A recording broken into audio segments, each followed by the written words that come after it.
അടുത്ത് ഒരു ലേഡി എന്നെ വിളിച്ചിട്ട് ഭയങ്കര സങ്കടത്തോടു കൂടെ പറയാണ്, ഡോക്ടറെ, ഞാനും എൻ്റെ ഹസ്ബൻഡും അത്രയും സന്തോഷത്തോടു കൂടി ജീവിച്ചിരുന്നവരാണ്. ഭയങ്കര സ്നേഹമായിരുന്നു എന്നോട്. ഒരു കാര്യത്തിന് പോലും മോശമായിട്ടൊരു സംസാരം എന്നോട് ഇതുവരെ സംസാരിച്ചിട്ടുണ്ടായിരുന്നില്ല.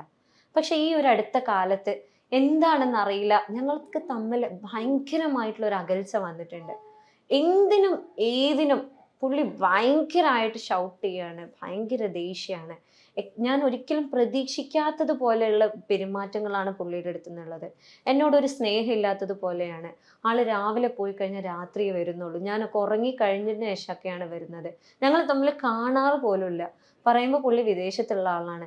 ഒന്ന് നാട്ടിൽ വരുമ്പോഴല്ലേ ഞങ്ങൾ തമ്മിലൊന്ന് കാണുകയുള്ളൂ. എന്നിട്ട് പോലും പുള്ളി എന്താണ് എൻ്റെ അടുത്ത് ഇങ്ങനെ എന്നുള്ളത് എനിക്ക് ഭയങ്കര സങ്കടമാണ് ഡോക്ടറെ. ഞാൻ ഇനി എന്താ ചെയ്യേണ്ടത് എന്ന് ചോദിച്ചിട്ട് അത്രയും സങ്കടത്തോടു കൂടി ആണ് അവർ എന്നെ വിളിച്ചത്. അപ്പം ഈ ഒരു കേസ് ഞാൻ എടുത്തപ്പം അവരുടെ ഹസ്ബൻഡിനായിട്ട് ഡീറ്റെയിൽ ആയിട്ട് സംസാരിച്ചപ്പോൾ അവർ പറഞ്ഞ ഒരു കാരണം എന്താണെന്ന് വെച്ചാൽ, ഡോക്ടറെ, ഞങ്ങൾ തമ്മിൽ ഭയങ്കര സ്നേഹം തന്നെയാണ്. എനിക്ക് അവളെ ഭയങ്കര ജീവനാണ്. പക്ഷേ എൻ്റെ പ്രശ്നം എന്താണെന്ന് വെച്ചാൽ, എനിക്ക് ഉദ്ധാരണം തീരെയില്ല, അല്ലെങ്കിൽ ഭയങ്കര കുറവാണ് ഇപ്പം. ഇപ്പോൾ കഴിഞ്ഞ പ്രാവശ്യം ഗൾഫിൽ പോയി വന്നതിന് ശേഷം എനിക്ക് പേടിയാണ്. എനിക്ക് എൻ്റെ ഭാര്യനെ തൃപ്തിപ്പെടുത്താൻ സാധിക്കൂലേ, അല്ലെങ്കിൽ അവൾ അത്രയും ആഗ്രഹിച്ച് നിൽക്കുന്ന ഒരു സമയത്ത് അവൾക്ക് പറ്റില്ല, എനിക്ക് പറ്റില്ല എന്ന് തോന്നിക്കഴിഞ്ഞാൽ അവൾക്ക് ഉണ്ടാകുന്ന ഒരു നിരാശ എത്രത്തോളം ആയിരിക്കും എന്നുള്ളത് അതെനിക്ക് ഒരിക്കലും സഹിക്കാൻ പറ്റുന്നില്ല ഡോക്ടറെ. അത് എനിക്ക് ഭയങ്കരമായിട്ട് എൻ്റെ ഒരു മാനസികമായിട്ടുള്ള തളർച്ചയാണ് ഇപ്പം ശരിക്കും ഉള്ളത്. ഞാൻ ഒരു തളർന്ന അവസ്ഥയിലാണ് ഉള്ളത് എന്നുള്ളതാണ്. അതുകൊണ്ട് തന്നെ അവളെ മാക്സിമം ഫേസ് ചെയ്യാതിരിക്കാൻ, അല്ലെങ്കിൽ അവൾക്ക് മനസ്സിൽ പോലും ഇങ്ങനെ ഒരു ഫീലിംഗ് വരാതിരിക്കാൻ വേണ്ടിയിട്ടാണ് തൊട്ടേനും പിടിച്ചതിനും ഒക്കെ ഞാൻ അവളോട് ചൂടാവുന്നതും, അല്ലെങ്കിൽ ഞാൻ അവൾ ഉറങ്ങിക്കഴിഞ്ഞാൽ മാത്രം വീട്ടിൽ കയറി വരുന്നതെന്നൊക്കെ. അല്ലാതെ എനിക്ക് ഒരിക്കലും അവളോട് സ്നേഹമില്ലാത്തത് കൊണ്ടല്ല എല്ലാം ഇട്ടോ എന്നുള്ളത് പ്രത്യേകമായിട്ട് അവർ പറഞ്ഞിട്ടുണ്ടായിരുന്നു.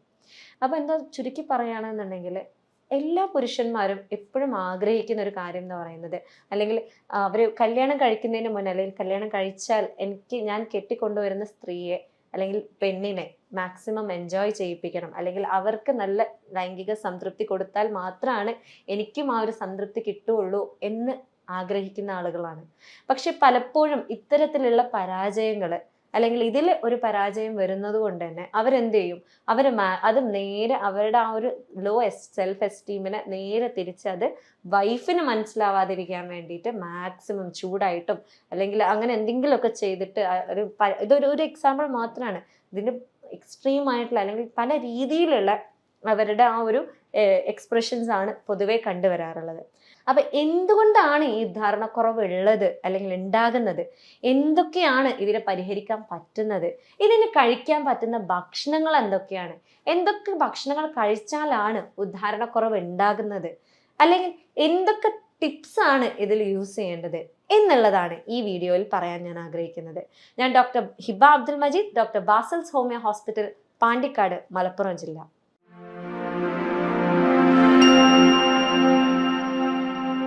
അപ്പൊ എന്തൊക്കെ കാരണം കൊണ്ടാണ് ഉദ്ധാരണക്കുറവ് ഉണ്ടാകുന്നത് എന്ന് നോക്കുകയാണെന്നുണ്ടെങ്കിൽ, അതിൽ പ്രധാന വില്ലൻ എന്ന് പറയുന്നത് തന്നെ എന്തെങ്കിലും മാനസികമായിട്ടുള്ള പ്രശ്നങ്ങളാണ്.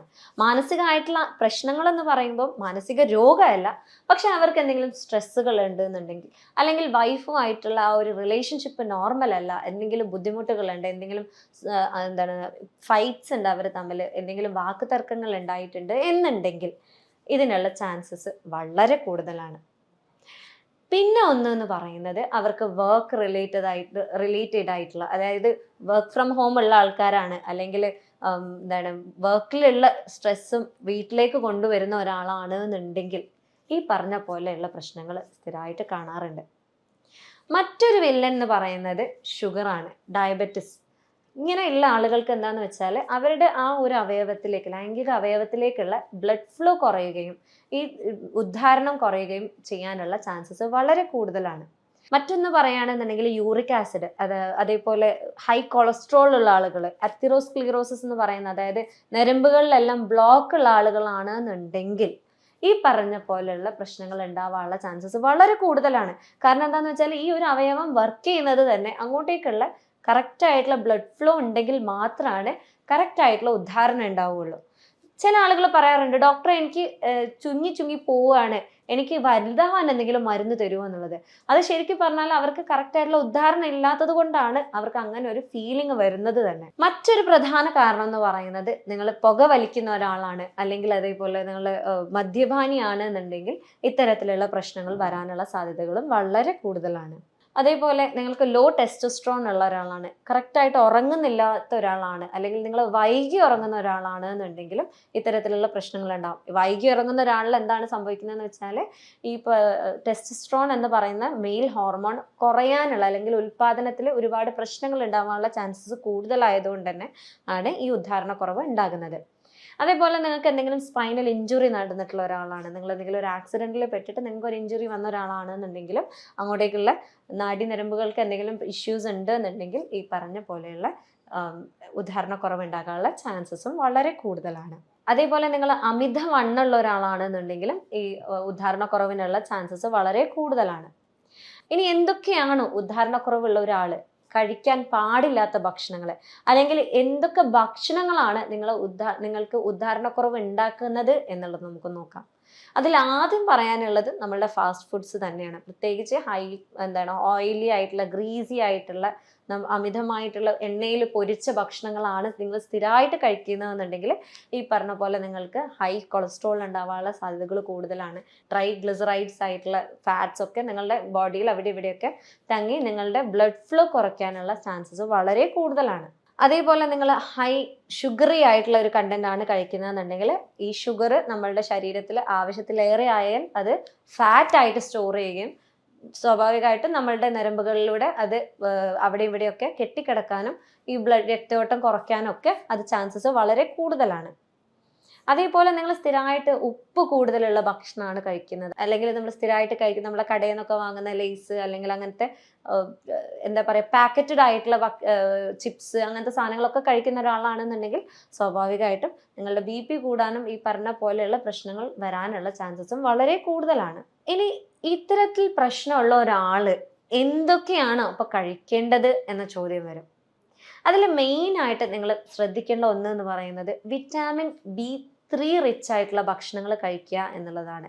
അതേപോലെ വിറ്റാമിൻ D നിങ്ങൾക്ക് ഉണ്ട് എന്നുള്ളത് ഉറപ്പ് വരുത്തുക. ഇപ്പം പഠനങ്ങളൊക്കെ പറയുന്നത് എന്താണെന്ന് വെച്ചാൽ വിറ്റാമിൻ D കൂടുതലായിട്ട്, അതായത് വിറ്റാമിൻ D ഡെഫിഷ്യൻസി ഉള്ള ഒരാളാണ് നിങ്ങൾ എന്നുണ്ടെങ്കിൽ നിങ്ങൾക്ക് ഇറക്ടൈൽ ഡിസ്ഫങ്ഷൻ്റെ ഒരു മെയിൻ കാരണം എന്ന് പറയുന്നത് തന്നെ ഒരുപക്ഷെ വിറ്റാമിൻ ഡിൻ്റെ കുറവായിരിക്കാം എന്നുള്ളതാണ്. അതേപോലെ വിറ്റാമിൻ B6 ഇതൊക്കെ എന്ന് പറഞ്ഞാൽ പഠനങ്ങൾ പറയുന്നുണ്ട്, ഇതൊക്കെ ഡയറക്റ്റ്ലി നമ്മളുടെ ഈ ഒരു സെക്സ് ഡ്രൈവിനെ കുറയ്ക്കാൻ, അതേപോലെ നമ്മൾക്ക് അങ്ങോട്ടേക്കുള്ള ബ്ലഡ് ഫ്ലോ കുറയ്ക്കാനൊക്കെ ഒരു കാരണമാണ് എന്നുള്ളത്. അതേപോലെ വിറ്റാമിൻ C റിച്ച് ആയിട്ടുള്ള ഭക്ഷണങ്ങൾ, നമ്മളുടെ സിട്രസ് ഫ്രൂട്ട്സ്, അതായത് നമ്മൾ ഓറഞ്ച്, ഗ്രേപ്പ് ഫ്രൂട്ട്, നാരങ്ങ, നമ്മളെ എന്താ പറയുക നെല്ലിക്ക, ഇതൊക്കെ വിറ്റാമിൻ C റിച്ച് ആയിട്ടുള്ള ഭക്ഷണങ്ങളാണ്. അതേപോലെ നിർബന്ധമായിട്ടും കഴിക്കേണ്ട കാര്യങ്ങളാണ് നമ്മൾ ബെറീസ്, സ്ട്രോബെറി, മൾബെറി, ബ്ലൂബെറി ഒക്കെ വളരെ നല്ലതാണ്. പിന്നെ അതേപോലെ വിറ്റാമിൻ B9, അതായത് ഫോളേറ്റ് കുറവുള്ള ആളുകളിൽ പൊതുവെ ഈ പറഞ്ഞ ഉദാഹരണക്കുറവിൻ്റെ പ്രശ്നങ്ങൾ കണ്ടുവരാറുണ്ട് എന്നും പഠനങ്ങൾ പറയുന്നുണ്ട്. അപ്പോൾ ഇതിലൊക്കെ എന്ന് പറഞ്ഞാൽ നമ്മൾ ബീഫിൻ്റെ കരള്, അതേപോലെ ചിക്കൻ്റെ ബ്രസ്റ്റ്, അതേപോലെ അവക്കാഡോ, അതേപോലെ പറയുകയാണെന്നുണ്ടെങ്കിൽ നമ്മളുടെ പീസ്, ബീൻസ്, ഇതൊക്കെ ഈ വിറ്റാമിൻസ് ഇതിലൊക്കെ നിറഞ്ഞു നിൽക്കുന്നതാണ്. അതേപോലെ നിങ്ങൾ എപ്പോഴും ശ്രദ്ധിക്കേണ്ട ഒരു കാര്യം എന്ന് പറയുന്നത് നല്ല ഗ്രീൻ ആയിട്ടുള്ള, നല്ല പച്ചപ്പുള്ള ഇലക്കറികൾ നിങ്ങൾ കഴിക്കുക എന്നുള്ളതാണ്. നമ്മുടെ ശരീരത്തിൽ സിങ്ക് എന്ന് പറയുന്ന കണ്ടന്റിൻ്റെ കുറവുണ്ട് എന്നുണ്ടെങ്കിൽ ഈ പറഞ്ഞ ടെസ്റ്റോസ്ട്രോണിൻ്റെ കുറവ് അവിടെ ഭയങ്കരമായിട്ട് ഉണ്ടാകാനുള്ള സാധ്യതകൾ കൂടുതലാണ്. സിങ്ക് എന്ന് പറഞ്ഞാൽ വളരെ ചെറിയ എമൗണ്ടിൽ മതി, പക്ഷേ ആ ഒരു ചെറിയ എമൗണ്ട് നമ്മുടെ ശരീരത്തിൽ എത്തുന്നില്ല എന്നാണെങ്കിൽ ടെസ്റ്റോസ്ട്രോണിൻ്റെ കുറവ് വരാനും നമ്മൾക്ക് ഉദാഹരണക്കുറവ് ഉണ്ടാകാനുള്ള സാധ്യതകളും വളരെ കൂടുതലാണ്. അതുപോലെ അത്തിപ്പഴം വളരെ നല്ലതാണ്. അത് ദിവസം നിങ്ങൾ കഴിക്കുകയാണെന്നുണ്ടെങ്കിൽ അതിലുള്ള ആൻറ്റി ഓക്സിഡൻസ് നമ്മൾക്ക് ഒരു എനർജി ബൂസ്റ്ററാണ്, നമ്മൾക്കൊരു സ്റ്റാമിന ബൂസ്റ്ററാണ്. അപ്പോൾ സ്വാഭാവികമായിട്ടും അവിടെയുള്ള ബ്ലഡ് ഫ്ലോയും കൂട്ടാൻ അത് ഭയങ്കരമായിട്ട് ഹെൽപ്പ് ചെയ്യുന്ന ഒരു ഫ്രൂട്ടാണ്. അപ്പോൾ നിങ്ങൾക്ക് ഈ ഉദാഹരണക്കുറവിൻ്റെ ഇഷ്യൂസ് ഒക്കെ കുറയ്ക്കാൻ ഒരു പരിധിവരെ അത്തിപ്പഴം വളരെയേറെ ഹെൽപ്പ് ചെയ്യും. അതേപോലെ തന്നെയാണ് പൊമിഗ്രാനറ്റ്, അല്ലെങ്കിൽ നമ്മുടെ മാതള നാരങ്ങ എന്ന് പറയും ചിലർ ഉറുമാമ്പഴം എന്നൊക്കെ പറയും. ഇതിലുള്ള ആൻറ്റി ഓക്സിഡൻസ് എന്താ ചെയ്യുന്നതെന്ന് വെച്ചാൽ ഈ ഫ്രീ റാഡിക്കൽസിനെ കുറച്ച് നൈട്രിക് ഓക്സൈഡ് അവിടെ കൂട്ടും. ഈ നൈട്രിക് ഓക്സൈഡ് എന്താ ചെയ്യുന്നതെന്ന് വെച്ചാൽ നമ്മുടെ ശരീരത്തിലുള്ള ബ്ലഡ് ഫ്ലോ കൂട്ടാൻ അത് ഭയങ്കരമായിട്ട് ഹെൽപ്പ് ചെയ്യുന്നതാണ്. അതുകൊണ്ട് തന്നെ ഉദാഹരണക്കുറവ് കുറയ്ക്കാൻ, അല്ലെങ്കിൽ ഉദാഹരണക്കുറവിന് ഇഷ്യൂസ് ഉള്ള ആളുകളാണെന്നുണ്ടെങ്കിൽ അതൊരു പരിധി വരെ കുറയ്ക്കാൻ ഇത് ഭയങ്കരമായിട്ട് ഹെൽപ്പ് ചെയ്യും. വിറ്റാമിൻ B3 റിച്ച് ആയിട്ടുള്ളത് എന്ന് പറഞ്ഞു. അതിപ്പോൾ വിറ്റാമിൻ B3 കൊണ്ട് മറ്റു ഉപയോഗങ്ങൾ എന്താണെന്ന് വെച്ചാൽ നമ്മുടെ ശരീരത്തിലുള്ള നമ്മുടെ ഹൃദയത്തിന്റെ പ്രവർത്തനങ്ങൾ നല്ല രീതിയിൽ ഉണ്ടാക്കാൻ, അതേപോലെ നമ്മളുടെ ശരീരത്തിലുള്ള ചീത്ത കൊളസ്ട്രോളിനെ, അതായത് LDLനെ, അതേപോലെ ട്രൈഗ്ലിസറൈഡ്സിനൊക്കെ അത് കുറയ്ക്കാൻ ഭയങ്കരമായിട്ട് ഹെൽപ്പ് ചെയ്യും. അതേപോലെ നല്ല കൊളസ്ട്രോളായ HDLനൊക്കെ കൂട്ടാനും. അപ്പം ഈ ഒരു ഇത് കഴിക്കുമ്പോൾ, വിറ്റാമിൻ B3 റിച്ച് ആയിട്ടുള്ള ഭക്ഷണങ്ങൾ കഴിക്കുമ്പോൾ എന്താ സംഭവിക്കുന്നത്, നമുക്ക് സ്വാഭാവികമായിട്ടും അവിടെയുള്ള ട്രൈഗ്ലിസറൈഡ്സും കൊളസ്ട്രോളൊക്കെ കുറയുമ്പോൾ നമ്മളെ ബ്ലഡ് ഫ്ലോ കൂടുകയും നമ്മൾക്ക് ഉദാഹരണക്കുറവ് കുറയുകയും ചെയ്യും. അതേപോലെ തന്നെയാണ് വിറ്റാമിൻ ഇ വളരെ നല്ലതാണ്. വിറ്റാമിൻ ഇ എന്താന്ന് വെച്ചാൽ നമ്മളുടെ ശരീരത്തിലുള്ള ബ്ലഡ് ക്ലോട്ട്സ് കുറയ്ക്കാൻ ഇത് ഭയങ്കരമായിട്ട് ഹെൽപ്പ് ചെയ്യുന്നതാണ്. അപ്പോൾ സ്വാഭാവികമായിട്ടും അവിടേക്കുള്ള ബ്ലഡ് ഫ്ലോ കൂട്ടാനും ഉദാഹരണക്കുറവ് കുറയ്ക്കാനും ഇത് ഭയങ്കരമായിട്ട് ഹെൽപ്പ് ചെയ്യും. ഇനി ലോ ടെസ്റ്റോസ്റ്ററോൺ ആണെങ്കിൽ നമ്മൾക്ക് ഈ പറഞ്ഞ ഉദാഹരണക്കുറവ് ഉണ്ടാകും എന്ന് പറഞ്ഞു. അതേപോലെ തന്നെ നമ്മൾ ടെസ്റ്റോസ്റ്ററോൺ ഇനി മരുന്നൊക്കെ കുടിച്ച് കൂട്ടുകയാണ് എന്നുണ്ടെങ്കിൽ, അത് ഓവർ ആവുകയാണ് എന്നുണ്ടെങ്കിൽ, നമ്മുടെ ശരീരത്തിൽ ഹൈ ടെസ്റ്റോസ്റ്ററോൺ ലെവൽ ആണ് എന്നുണ്ടെങ്കിൽ നിങ്ങൾക്ക് ഉദാഹരണക്കുറവ് വീണ്ടും വരാനുള്ള ചാൻസസ് കൂടുതലാണ്. അതേപോലെ നിങ്ങൾക്ക് ലോ ലിബിഡോ, അതായത് താല്പര്യക്കുറവ് ഉണ്ടാവാനുള്ള ചാൻസസും, അതേപോലെ തന്നെ പ്രീമച്വർ ഇജാക്കുലേഷൻ, ശീഘ്രസ്ഖലനം ഉണ്ടാവാനുള്ള ചാൻസസും വളരെ കൂടുതലാണ്. പിന്നെ പ്രധാനമായിട്ട് പറയാനുള്ളത്, നിങ്ങൾ സ്ഥിരമായിട്ട് സ്വയംഭോഗം ചെയ്യുന്ന ഒരാളാണെന്നുണ്ടെങ്കിൽ ഭാവിയിൽ നിങ്ങൾക്ക് ഉദാഹരണക്കുറവ് വരാനുള്ള സാധ്യതകളും വളരെ കൂടുതലാണ്. സോ ഇത്തരത്തിലുള്ള ഇൻഫോർമേറ്റീവ് വീഡിയോസ് വീണ്ടും കാണുന്നത് വരെ ഗുഡ് ബൈ.